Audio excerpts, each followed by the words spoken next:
भारत में दो राजधानी है उसकी आवश्यकता क्यों, क्या सही मायने में भारत में दो राजधानी होनी चाहिए डॉक्टर बी आर अम्बेडकर के according.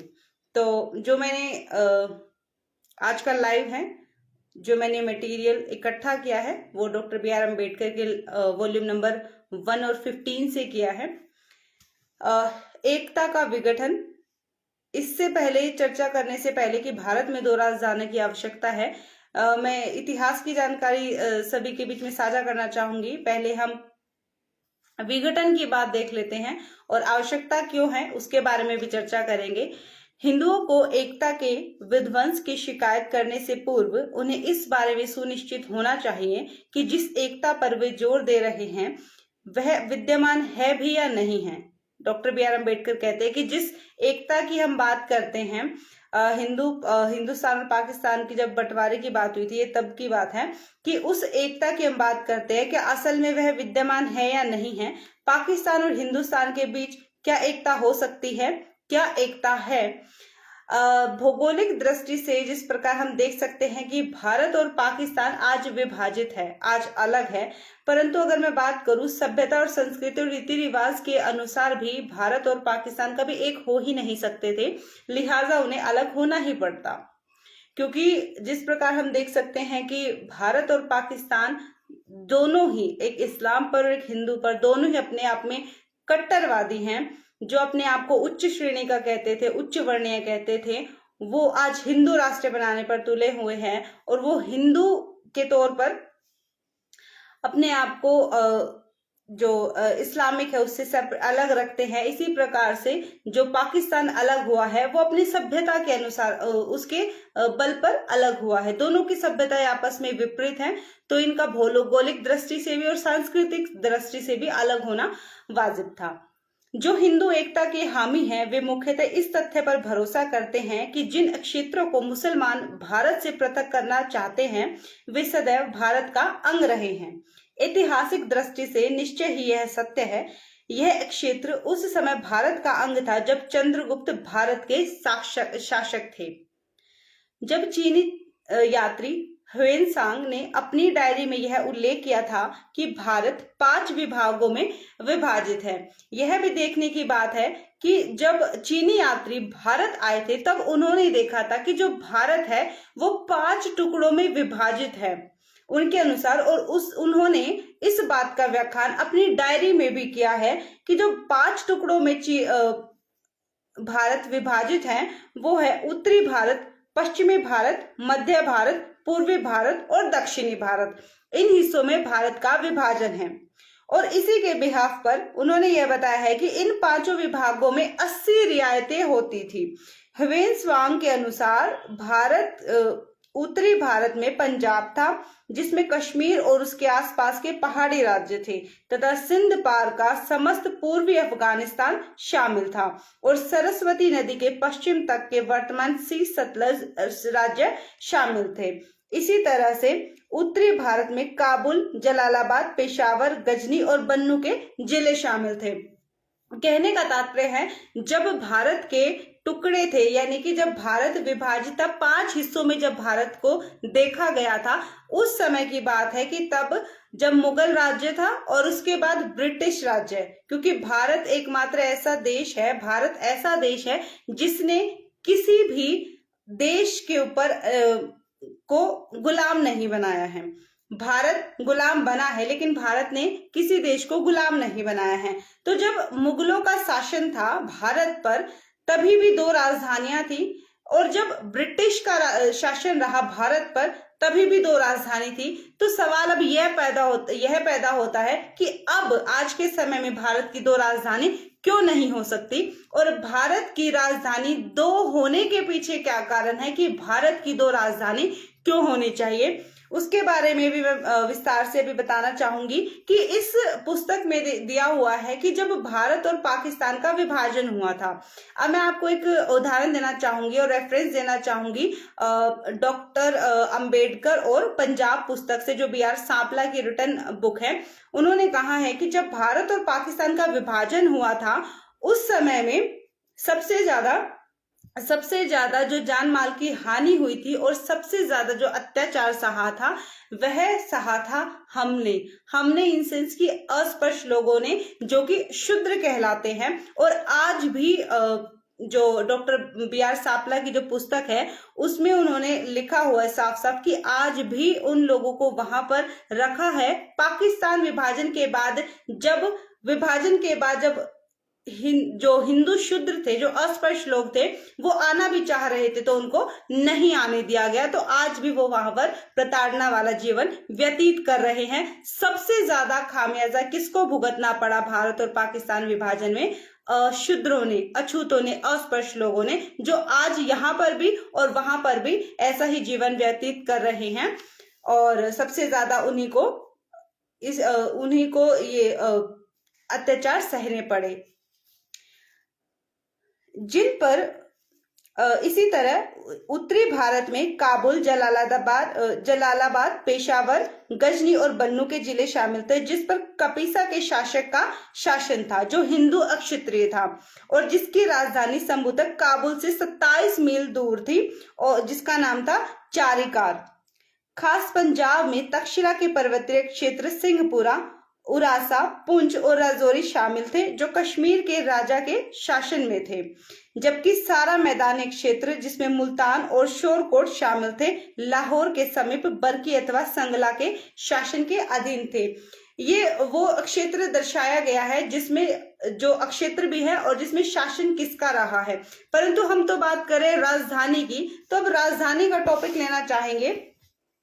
Doctor B are Ambedkar एक बहुत ही स्पष्ट बात कहते हैं कि जब भारत टुकड़ों में विभाजित था, 5 टुकड़ों में विभाजित था, अकॉर्डिंग टू ह्वेन-त्सांग, जो कि चीनी पहले यात्री थे जो भारत में आए थे, उन्होंने जब भारत को, भूभाग को देखा था, उन्होंने 5 टुकड़ों में विभाजित करके देखा था और 5 टुकड़े उसके हो रखे थे।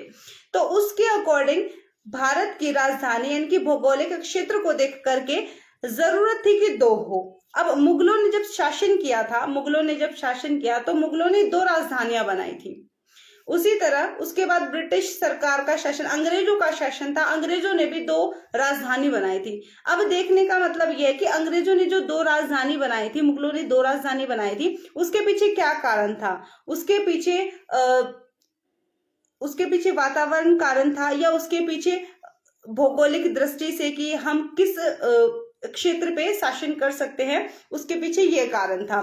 अब दूसरा है जो कि मैं पढ़ना चाहूंगी, दूसरी राजधानी की आवश्यकता क्यों? डॉक्टर बी आर अम्बेडकर अपने अनुसार लिखते हैं कि उत्तर तथा दक्षिण के बीच तनाव दूर करने का उपाय।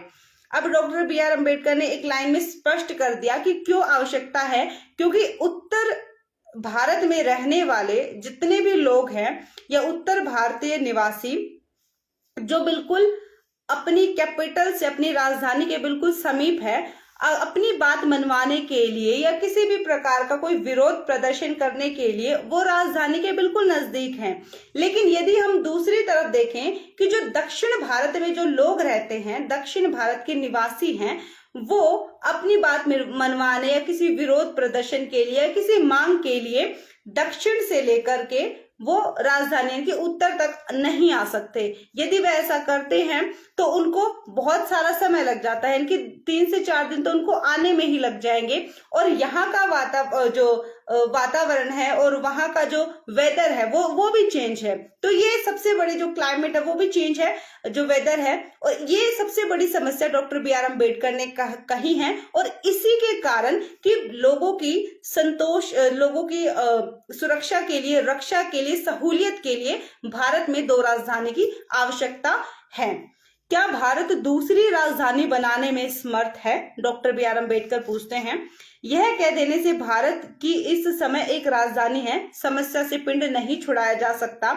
यदि भारत की राजधानी ऐसे स्थान पर स्थित नहीं है जो सभी के लिए संतोषजनक है, तो अब समय आ गया है कि इस प्रश्न पर विचार किया जाए। अंग्रेजों के भारत छोड़ने के बाद से अब तक भारत की एक ही राजधानी रही है और वह है दिल्ली। अंग्रेजों के आगमन से पहले भारत की हमेशा ही 2 राजधानियां रही हैं। मुगलों के शासनकाल में भारत की राजधानी दिल्ली और कश्मीर में दूसरी, और जब अंग्रेज आए तब उनकी दो राजधानियां थी, एक थी कलकत्ता और दूसरी थी शिमला। जब वे कलकत्ता छोड़कर दिल्ली आ गए तब भी उन्होंने शिमला को अपनी ग्रीष्मकालीन राजधानी बनाए रखा। जो दो राजधानियां मुगलों और अंग्रेजों ने कायम रखी, उसका कारण जलवायु संबंधी परिस्थितियां थी। कहने का तात्पर्य है, जब मुगलों ने अपनी राजधानी चुनी, मुगलों ने, तो वो थी कश्मीर और दिल्ली, और जब अंग्रेज आए तब उन्होंने चुनी कलकत्ता और दूसरी शिमला। यानी कि उन्होंने अपनी जलवायु के अनुसार कि गर्मी में हम शिमला रहे और गर्मी में सर्दी में हम कलकत्ता, यानी कि वो उस टेम्परेचर को बर्दाश्त नहीं कर सकते थे। उनके अनुसार जो भारत का टेम्परेचर है, अगर मैं ग्रीष्म ऋतु की बात करूं, गर्मियों की बात करूं, तो वो ज्यादा हो जाता है, और अगर सर्दियों की बात करूं तो उसको बर्दाश्त करने से बाहर हो जाता है। तो उन्होंने अपनी सहूलियत के लिए जलवायु के तौर पर या फिर अपने भौगोलिक क्षेत्र के बिहाफ पर अपनी जो दो राजधानियां रखी। जब जो दो राजधानियां मुगलों और अंग्रेजों ने कायम रखी, उनका कारण जलवायु संबंधी परिस्थितियां थी। चाहे अंग्रेज हो या मुगल, किसी के लिए भी लगातार 12 महीने तक दिल्ली या कलकत्ता में रहना संभव नहीं था, क्योंकि उनके लिए वो जो टेम्परेचर था, चाहे लो हो या हाई हो, वो सहन करने योग्य नहीं था, वो सहन नहीं कर सकते थे, उनके लिए असहनीय था।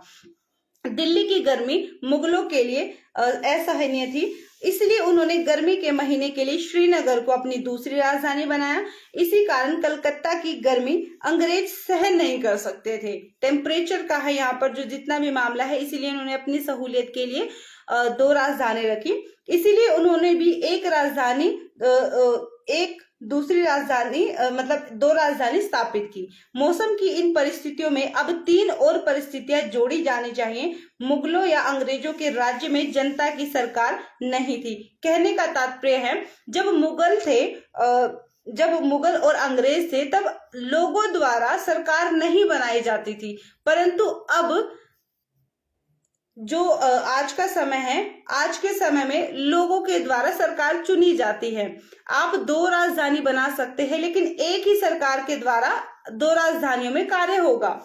Doctor B R. अम्बेडकर कहते हैं, लेकिन अब हमारे यहाँ जनता का राज्य है और उसी जनता की सुविधा एक महत्वपूर्ण कारण है, क्योंकि सरकार तो जनता की सहूलियत के लिए बनाई जाती है, और अगर राजधानी में कार्य लोगों की सहूलियत के लिए ही नहीं हो, यदि लोग ही उससे संतुष्ट ना हो, तो उसका कोई फायदा ही नहीं है। यदि दिल्ली के दक्षिण के लोग बहुत असुविधाजनक है, तो उनके लिए यहाँ ठंड तक की मतलब जो दक्षिण में रहने वाले लोग हैं वो दिल्ली आएंगे तो यहाँ की ठंड बर्दाश्त नहीं कर सकते, पहला, और दूसरा कि उनको आने में भी बहुत सारा समय लग जाएगा। गर्मी के महीने में तो उत्तर भारत के लोगों को भी बड़ा कष्ट होता है, यानी कि जो राजधानी के समीप रहते हैं, निकट रहते हैं। इस कारण दक्षिण भारतीयों की भावनाएं हैं। और तीसरा है कि प्रतिरक्षा है, इनकी रक्षा करना, जो कि सरकार का मुख्य दायित्व होता है। दक्षिण भारतीयों का विचार है कि उनके देश की राजधानी उनसे बहुत दूर स्थित है और उन पर उत्तर भारत के लोगों का शासन है। कहने का तात्पर्य, भारत एक राज्य है जहां पर एक सरकार के द्वारा शासन किया जाता है। सरकार के शासन के लिए या सरकार के लिए सभी वर्गों के लोग समान होने चाहिए, चाहे वो दक्षिण में हो चाहे वो उत्तर में हो, परंतु सहूलियत के लिए दक्षिण को बिल्कुल पीछे छोड़ा जाता है, जो आज भी अपने आप को इस देश में होते हुए भी अपने आप को विदेशी समझते हैं, क्योंकि आज उत्तर भारत में रहने वाले लोग जो राजधानी के इतने समीप हैं, वो राजधानी को छोड़ना नहीं चाहते, क्योंकि उत्तर भारत के लोग दक्षिण में जाना नहीं पसंद करते, क्योंकि वहां पर उस तरह की सहूलियत नहीं है। यही कारण है कि भाषा भी और भौगोलिक क्षेत्र भी, रीति रिवाज भी, कल को ये सारी चीजें अगर बदलने लगे तो आप यानी कि भारत में ही एक ऐसा गृह युद्ध छिड़ सकता है, क्योंकि ना तो हम दक्षिण की भाषा या वेशभूषा या फिर उनके रीति रिवाज संस्कृति अपना पाएंगे, और ना ही उत्तर भारत ना ही दक्षिणी हमारी संस्कृति या भाषा अपना पाएंगे। तो ये देश में ही गृह युद्ध जैसी बात हो जाएगी। इसलिए जरूरी है कि लोगों की सुविधा के लिए, संतोष के लिए हमें अपने भारत में ही दो राजधानी बनाने के लिए विचार किया जाना चाहिए, क्योंकि जरूरी है कि हम अपने ही भारत देश में कि जो दक्षिण में लोग रहते हैं उनकी सुविधा के लिए यह कार्य, यह कदम उठाया जाए, जो कि डॉक्टर अंबेडकर ने, जो आगामी दृष्टि के शख्स थे, उन्होंने इतने समय पहले इस बात को सोचा, क्योंकि वह जानते थे कि आज जो हमारे संबंध अन्य देशों के साथ अच्छे हैं, मैत्रीपूर्ण हैं, जरूरी नहीं है कि आने वाले समय में भी इसी प्रकार के हों। आगे वह लिखते हैं कि तीसरा कारण है कि जाहिर है कि ज्यादा महत्वपूर्ण कि वह यह है कि दिल्ली एक सहज भेद स्थान है। इसकी पड़ोसी देशों से दूरी बमबारी के लिए बहुत थोड़ी है, क्योंकि जिनके साथ आने वाले समय में, भविष्य में हमारे साथ युद्ध हो सकता है, वो दुश्मन देश जिसको कह सकते हैं, जो अन्य पड़ोसी देश है, उनसे जो हमारी दूरी है, जिनसे बमबारी का खतरा हो सकता है, वो बहुत ही कम है। चाहे आप चीन लगा लो, चाहे वो पाकिस्तान लगा लो, दोनों के बीच में कैसे हमारा जो हालात या मैत्रीपूर्ण भावना है या नहीं है, वो तो आप सभी खुद ही जानते हैं। इसकी पड़ोसी देशों से दूरी कम होने के कारण यद्यपि भारत अपने पड़ोसी देशों के साथ शांतिपूर्ण ढंग से रहने के लिए प्रयत्नशील है, फिर भी यह मान लेना उचित नहीं है कि भारत को कल युद्ध का सामना नहीं करना पड़ेगा। ये बात संभव नहीं है, इस बात में कोई भी दो राय नहीं रख सकते कि आने वाले समय में हमारे पड़ोसी देशों से बमबारी ना हो या फिर युद्ध ना हो, क्योंकि इस बात की कोई पॉसिबिलिटी ही नहीं ली जा सकती, कोई विश्वास ही नहीं किया जा सकता कि आने वाले समय में युद्ध नहीं होगा, क्योंकि इस बात का तो कोई मतलब ही नहीं बनता। क्योंकि आज हमें पता है कि पिछले समय में हमारे जो चीन के साथ संबंध थे बहुत अच्छे थे, लेकिन आज हम देख सकते हैं हालात कैसे हैं कि हम तो ऐसी सीमा पर रहते हैं कि हमें तिब्बत से भी भिड़ना पड़ सकता है, और जो नेपाल था वो अभी चीन के अधीन है, और हमें पाकिस्तान से भी और चीन से भी, और हमें मतलब भारत एक ऐसा देश है जो कि ऐसी सीमाओं मतलब उनके पड़ोसी देश ऐसी सीमाओं पर हम स्थित है कि आज हमें हर देश से खतरा है, अपने आप को बचाने की जरूरत है। यदि भारत देश में अन्य देशों ने युद्ध कर दिया, युद्ध छिड़ गया, तो भारत सरकार को दिल्ली छोड़कर अन्यत्र अपनी सुविधा के लिए राजधानी बनानी ही पड़ेगी, क्योंकि हमारे पास सिर्फ एक राजधानी है। यदि हमारे साथ अभी उत्तर से अटैक किया जाएगा पाकिस्तान के द्वारा, तो अगर हमें अपनी राजधानी छोड़नी पड़े तो दूसरा ऑप्शन हमारे पास कोई नहीं है। तो डॉक्टर अंबेडकर कहते हैं कि वह कौन सी जगह है जहां भारत सरकार अपनी दूसरी राजधानी के रूप में उस जगह को देख सकती है। हमारी समझ में तो एक ही स्थान आता है और वह है कलकत्ता, लेकिन कलकत्ता में भी तिब्बत से बमबारी का खतरा है, क्योंकि तिब्बत उसके बिल्कुल छोर सीमा पर लगता है। क्योंकि डिस्टेंस बहुत कम होने की वजह से डॉक्टर अंबेडकर कहते हैं कि हमें बिल्कुल जो भारत है वो घिरा हुआ है अपने पड़ोसी देश कौन, जिनसे बमबारी का खतरा हो सकता है। हालांकि भारत और चीन में आज भी मैत्री संबंध है। यह उस समय की बात है जब डॉक्टर अंबेडकर ये लिख रहे थे, परंतु आज सच नहीं है, क्योंकि भारत और चीन की आज क्या संबंध है हम सभी के सामने है। मैत्रीपूर्ण संबंध नहीं है, खतरा हमें अपने पड़ोसी देशों से है। लेकिन यह मैत्री कब तक चलेगी कोई भी निश्चय के साथ नहीं कह सकता। डॉक्टर अंबेडकर ने अपनी दोनों ही बातें रखी हैं, क्योंकि वो आगामी समय के बारे में जानते थे। उन्होंने कहा है कि भारत और चीन का जो मैत्री संबंध है वो अच्छा है, लेकिन ये निश्चय नहीं है कि वो कब तक रहेगा, और हालात आज वो आ गए हैं। हम देख सकते हैं कि मैत्रीपूर्ण संबंध स्थापित नहीं है, तो भारत और चीन में कभी भी टकराव पैदा हो सकता है, और ऐसी स्थिति में कलकत्ता को राजधानी बनाना बेकार है, क्योंकि कलकत्ता बिल्कुल अटैच है। दूसरा शहर है जिस पर केंद्र सरकार के शरण स्थल के रूप में विचार किया जा सकता है, और वह है बंबई। अब सेकंड ऑप्शन में राजधानी के सेकंड ऑप्शन में पहला था कलकत्ता, लेकिन वो भी अब खत्म कर दिया गया। दूसरा है बंबई। अब बंबई को बनाया जा सकता है, लेकिन बंबई एक बंदरगाह है जहां पर भारतीय नौसेना केंद्र सरकार बंबई आ जाने की रक्षा करने में समर्थ नहीं हो सकता। अब क्या किसी चौथी जगह के बारे में सोचा जा सकता है राजधानी बनाने के लिए? सोचा जा सकता है। मेरी दृष्टि में ऐसी जगह है हैदराबाद। अब जो चौथा ऑप्शन दिया है दूसरी राजधानी के लिए दिल्ली के बाद, वो है हैदराबाद। अब हैदराबाद क्यों है? हैदराबाद सिकंदराबाद और बोलारम को मुख्य आयुक्त के प्रांत के रूप में गठित करके उसे भारत की दूसरी राजधानी बनाया जा सकता है।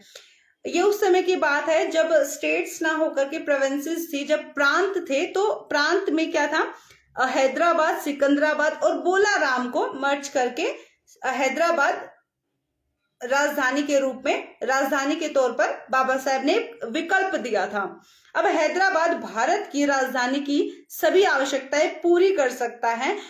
उसकी सभी राज्यों से दूरी समान है, जो भी अभी निम्नलिखित हैं। अब जो अन्य जो प्रोविंसेस थी, जो मेन प्रोविंसेस थी, उससे जो हैदराबाद का डिस्टेंस है और दिल्ली का डिस्टेंस है वो बताया गया है।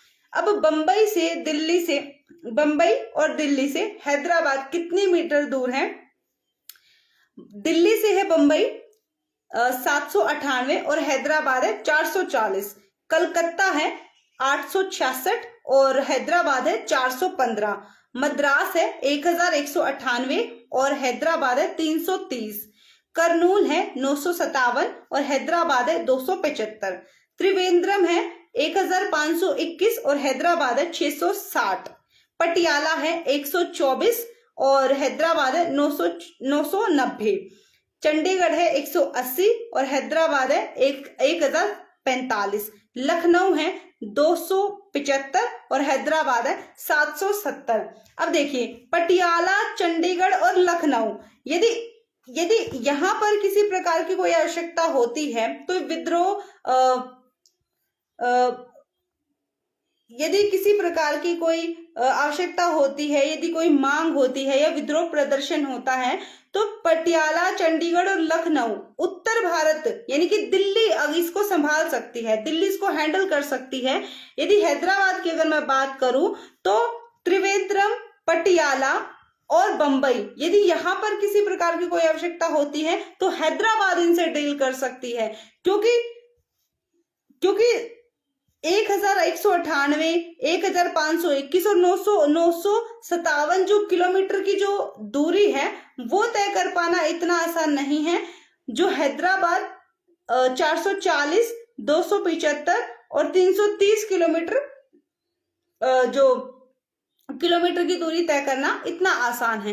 कहने का तात्पर्य है दिल्ली में उत्तर के लोग हैंडल कर सकते हैं, जो उत्तर भारत के लोगों की जो समस्या है वो दिल्ली हैंडल कर सकती है। यदि हैदराबाद को राजधानी बनाया जाता तो दक्षिण भारत के जो लोग हैं, जिनकी जरूरतें हैं, जो आज संतुष्ट नहीं हैं, उसको हैदराबाद की राजधानी अगर होती तो वो हैंडल कर लेती। इसी कारण से हम दोनों इन सेंस उत्तर और दक्षिण के बीच जो तनाव आज भी विद्यमान है, चाहे वो लैंग्वेज का, लिंग्विस्टिक हो, चाहे वो अपने रीति रिवाजों का हो, चाहे वो आवागमन का हो, क्योंकि उत्तर भारत का व्यक्ति दक्षिण भारत में इतनी जल्दी नहीं जाता। और आज भी कहा जा सकता है कि जो उत्तर भारत का व्यक्ति है, अगर ग्रीष्म ऋतु में, जो गर्मी की जो ऋतु है, 60 डिग्री टेम्परेचर भले ही चले जाए, लेकिन वो अपने आप को सहूलियत इसलिए मानता है क्योंकि वो राजधानी के पास है। लेकिन जरूरी यह है कि भारत के हर व्यक्ति को वो सहूलियत दी जाए, चाहे वो राजधानी के पास है, चाहे वो राजधानी से दूर है, क्योंकि वो भारत का व्यक्ति है, भारत का नागरिक है। इसीलिए डॉक्टर अंबेडकर ने सोचा कि भारत में 2 राजधानी होना बहुत जरूरी है, क्योंकि ब्रिटिश काल में भी और मुगल काल में भी 2 राजधानी का प्रावधान था। अब ये टॉपिक मैंने इसलिए रखा है क्योंकि मैं आप सभी से पूछना चाहती हूं कि जो डॉक्टर बी आर अम्बेडकर ने आज से 50-55 साल पहले जो बात रखी थी, क्या आज जरूरी है? क्योंकि डॉक्टर बी आर अम्बेडकर के दस्तावेजों से ही हमें दोनों चीजें मिलती हैं, समस्या भी मिलती है और हल भी मिलते हैं आज की लाइफ में। मैं आप सभी को एक सवाल छोड़कर जा रही हूँ। आपके अनुसार क्या डॉक्टर अंबेडकर सही थे कि आज हमें दो राजधानी की आवश्यकता है, उत्तरी और दक्षिणी लोगों की आवागमन के लिए, लोगों की सोच विचार के लिए, क्योंकि इससे आदान प्रदान होगा, सोच विचार का भी होगा और संस्कृति का भी होगा, क्योंकि दक्षिण में जो संस्कृति है, जो दक्षिण में जो विचारधारा है वो पेरियार की विचारधारा है, परंतु उत्तर भारत के लोग पेरियार की विचारधारा को अपनाना चाहते हैं। पर लेकिन जो विचारधारा चली है, जो निकली है, जहां से आई है, वो तो दक्षिण लोगों से आई है, परंतु उत्तर भारत के लोग उसको अपना करके दक्षिण में जाने की बजाय महाराष्ट्र ऐसी जगह पर जाना ज्यादा पसंद करते हैं। उनके साथ क्यों नहीं तालमेल बिठाते? इसलिए जरूरी है कि हमारा आपसी तालमेल हो, हमारा लिंग्विस्टिक अच्छा हो, आवागमन हो, ताकि दोनों के बीच में टकराव ना हो और तनाव ना हो। इन्हीं सब चीजों को देखते हुए डॉक्टर अंबेडकर ने कहा था कि भारत में दो राजधानी का प्रावधान होना जरूरी है। आपके अनुसार कैसा है? कमेंट सेक्शन में जरूर बताएं और लाइव से जुड़ने के लिए आप सभी का बहुत बहुत धन्यवाद। रोज एक नए मुद्दे के साथ, एक नए टॉपिक के साथ, एक अलग नॉलेज के साथ आप सभी के बीच लाइव से जुड़ूंगी। सभी ने लाइव को सुना उसके लिए धन्यवाद बहुत बहुत। सभी साथी लाइव को ज्यादा से ज्यादा शेयर करें, प्लीज ग्रुप्स में ज्यादा से ज्यादा शेयर करें, क्योंकि ये जो 1 से 14 दिन का जो लाइव है बहुत ही इंपॉर्टेंट लाइव है, बहुत ही नॉलेजेबल लाइव रहता है, क्योंकि सारा जितना भी मटेरियल होता है जो मैं इकट्ठा करके लेके आती हूँ लाइव के लिए, वो बाबा साहेब के रियल हैंड रिटन दस्तावेजों से हैं, जो वॉल्यूम्स के नाम से जाने जाते हैं। तो ज्यादा से ज्यादा लाइव का लाभ उठाएं और शेयर करें। Thank you so much. जय भीम, जय संविधान। कल एक और नए लाइव के साथ कुछ सीखेंगे, कुछ सिखाएंगे, इसी सोच के साथ आप सभी ने लाइव को सुना। अंत में यही कहना चाहूंगी, लाइव को शेयर करें, अपना ख्याल रखें। जय भीम, जय संविधान। जी, आरपी सिंह राठौर सर, वीडियो को शॉर्ट में बनाया कर, जिससे कि हम अपने न्यूज चैनल पर प्रकाशित कर सके। सर वीडियो शॉर्ट में बना सकती हूँ मैं, लेकिन जो टॉपिक रहता है वो लेंथी हो जाता है, क्योंकि मेन पर्पस यही है 14 डेज का कि जितना हो सके मैं अपने टॉपिक को ज्यादा से ज्यादा समझाने की कोशिश करूं, क्योंकि बाबा साहेब के जो वॉल्यूम है उनको समझ पाना नॉर्मल लैंग्वेज में नहीं होता है, वो थोड़ा सा टफ होता है, इसलिए मैं अपनी लैंग्वेज में इसको कन्वर्ट करके सभी के बीच में रखती हूँ। आगे से मैं ध्यान रखूंगी कि मैं इसको शॉर्ट में बनाया करूंगी, लेकिन शॉर्ट में ना बनाने का रीजन यही है कि मैं ज्यादा से ज्यादा समझाने की कोशिश करती हूँ, बताने की कोशिश करती हूँ। बाकी सभी ने सुना, शुक्रिया। साथ ही वीडियो को ज्यादा से ज्यादा शेयर कीजिए। शेयर ज्यादा हो रहे हैं बट व्यूज नहीं हो रहे हैं। अगर कोई साथी कोई प्रश्न रखना चाहता है या कोई बात है किसी की, कुछ भी है, और कमल बनभोरी भाई साहब अगर जुड़े हैं तो आप लाइव से अटैच हो सकते हैं, शायद आपको अटैच होना था लाइव से। जोनी थम्बड़िया जी, मोहित देवतवाल, डीके चौधरी, सुनैना कुमार, विशाल सारवान, सोनू, के वर्मा, रिंकू सिंह,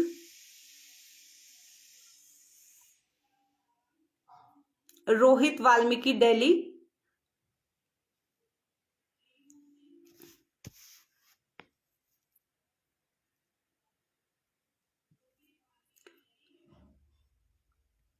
कमल Kumar, Soni, Ajit Singh, Praveen Duchaniya, Amit Chaudhary ji, Ramesh Kaku, Kunal Chauhan, Sanjeev Kadyan sir,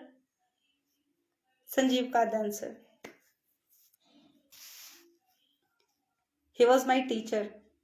very good evening sir. शुक्रिया सभी साथियों का लाइव से जुड़ने के लिए। ईश्वर चौहान, सावन तनवर जी, योगी नारवाल जी, शुक्रिया सभी का। लाइव को ज्यादा से ज्यादा शेयर करें। जय भीम, जय संविधान। कल मिलते हैं एक नए मुद्दे के साथ। उपासना, हरियाणा बहादुरगढ़।